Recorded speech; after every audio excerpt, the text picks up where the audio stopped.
আসিফ নজরুল সাহেবকে আপনারা চিনেন। গত 16 বছরে প্রত্যেকটি আন্দোলন সংগ্রামে মানুষের পাশে ছিলেন। বিশ্ববিদ্যালয়ে যখন আমরা আক্রান্ত হয়েছি আমাদের পাশে দাঁড়িয়েছেন।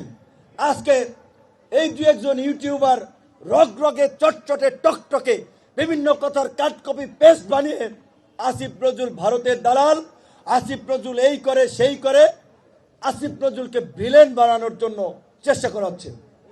ব্যর্থতা এই সরকারের অনেক উপদেষ্টা, কাউরে নিয়ে আলোচনা নাই।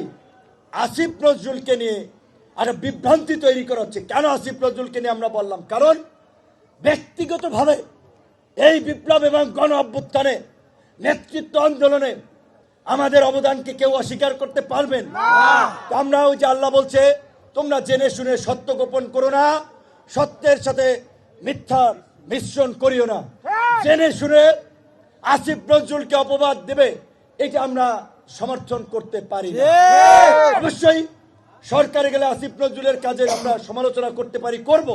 কিন্তু এই যে প্রোপাগান্ডা বিভ্রান্তি ছড়ানো হচ্ছে, দুই একজন ইউটিউবে ফেসবুকে 2 দিন পরে আমাদেরকেও বলবে, আরেকজনকেও বলবে, এইভাবে একটা নিজেদের মধ্যে সন্দেহ সংশয় তৈরি করে মাঠে একটা অস্থিরতা তৈরি করা হচ্ছে, অস্থিরতা তৈরি করা হচ্ছে, বিভিন্ন গ্রুপকে উস্কে দেওয়া হচ্ছে।